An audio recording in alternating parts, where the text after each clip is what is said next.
Alright, so mga kaibigan, kumusta po? This is me, Teacher Kevin PH, and story time muna tayo. So, kamakailan merong isang nag-message sa atin na isang estudyante mula sa kabilang barangay, no? Kabilang bayan, rather.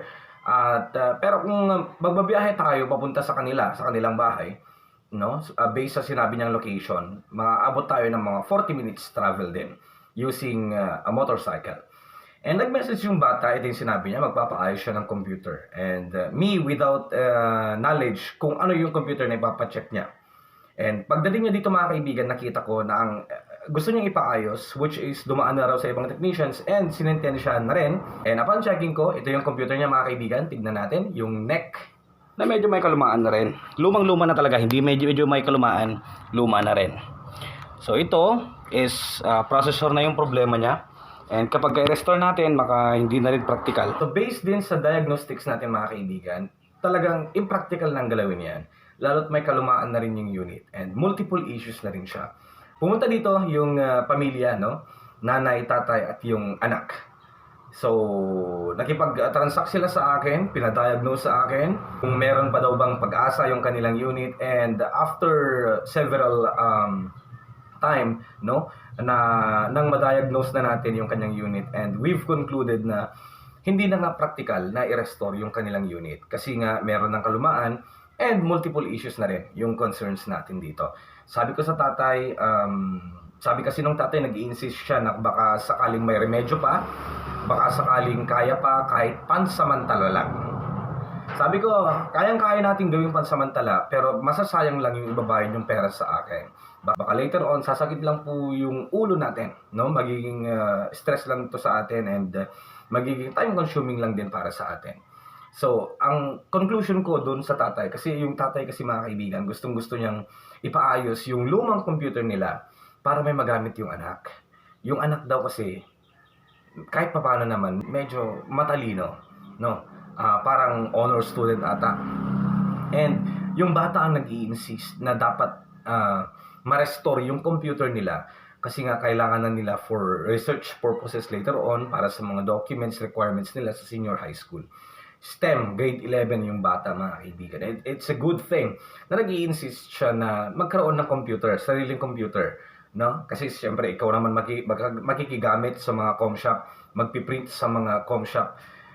Mahal, di ba? Mapapagastos ka talaga and kailangan mo talagang magkaroon ng sarili mong computer. So, yung tatay gustong-gusto niyang ipa-restore. Nasabi nung tatay na walang-wala silang budget. Okay? Ang meron lang na hawak nung tatay is 1,000 pesos. Sabi ko, kukulangin po yung 1,000 pesos ninyo to restore your unit. To fully restore your unit. And then natanong nung tatay, boss, baka naman, baka sakaling meron kang binibentang bagsak presyo, yung kahit tig 1K lang na system unit. Yung bata kasi, merong sariling monitor, meron ng keyboard and mouse, kasi nga desktop yung computer niya. And yung system unit lang ang dinala nila dito. Sabi ng tatay, baka sakali boss, kasi kailangan ng anak ko, sabi niya. Sabi ko, worth 1K daw na system unit. Meron tayong makikita sa online na bagsak presyo, pero yung iba kasi incomplete pa yon, walang proxy, walang RAM, walang HDD. So kailangan pa rin gastusan, no? Pero dahil naawa ako dun sa tatay, no, kasi yung tatay talagang determinadong bigyan niya ng kahit papaano computer yung anak niya. And same as true with dun sa bata. Dahil naawa ako sa kanila, na-contact ko yung isang kaibigan ko na nagbebenta ng mga laptop na wala ng LCD screen mga kaibigan. As is na parang yung board na lang ang meron. Okay na okay rin kasi yun na pwedeng maging home PC natin. And luckily meron yung kaibigan natin. Meron siyang in-offer sa atin na worth 4,000 pesos na Core i5. Naka 8GB RAM and naka SSD na rin yun mga kaibigan. So narito na yung system unit mula sa sirang laptop mga kaibigan, no? Na hindi na pinapalitan ng LCD. So kinonvert na lang to as para sa pang home computer kumbaga, no? Ang meron na lang dito is yung kanyang charger, at the same time yung HDMI yung sasaksak, no? Pang home PC, goods na goods to, gawa ng document since yung CEO ay yung bata grade 11 student. So, nilagyan lang natin ng pampashiny, no? Okay na rin to mga kaibigan kumpara sa kanyang computer na medyo may kalumaan na rin. Lumang-luma na talaga, hindi medyo may kalumaan, luma na rin. So, ito is processor na yung problema niya. And kapag i-restore natin, maka hindi na rin practical. So, papunta ako ngayon sa school nila. Iwan ko na lang natin kay Kuyang Guard, mga kaibigan.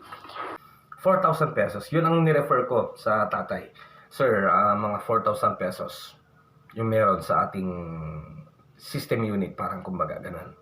No. Kasi kung desktop pa, wala na tayo. Sa online lang tayo makakahanap ng bagsak presyo, pero incomplete pa yon. And duda pa tayo kapag ka-online. Ang ginawa ko, dahil naawa ko dun sa bata, and same as true with sa tatay, kasi kahit pa paano, teacher din ako, and naging estudyante rin ako. Nung estudyante kami, hindi kami ganun ka-fortunate in terms of computers magkakaroon ng ganyan, no? Pero this time nakita ko kasi yung kagustuhan ng bata, at the same time yung pagpipilit ng tatay na dapat maibigay ito sa kanyang anak. Pero ang malaking problema is conflict sa budget. So ang ginawa natin bilang tulong, mga kaibigan, sinalong muna natin yung buong 4,000 pesos, and then si tatay magbabayad na lang sa atin kapag meron na siyang budget. No, nag-down lang muna siya ng 1,000 pesos. Okay lang sa akin yun, sabi ko kay tatay. No problem. Ang mahalaga magamit ng anak nyo. No, ang kagandahan din siya ang nag-i-insist na magkaroon ng sariling computer kasi pagkat very important kayo na meron kang sariling computer, especially sa mga estudyante. No. So, ang ginawa naming arrangement, magbayad ka tay kung meron ka ng budget. No. Saludo ako sa inyo. Yun ang sinabi ko sa tatay. And pagdating ng computer dito, syempre, chinek ko rin. Baka mamaya merong problem. Nag-reinstall lang ako ng OS. Ininstallan ko lang din ng MS Office and other softwares na kakailanganin ng bata. And for free na rin yun, mga kaibigan. Yung system unit lang, ang ginawa kong tulong doon is sinalo ko yung 4,000 pesos para magkaroon na siya agad ng system unit.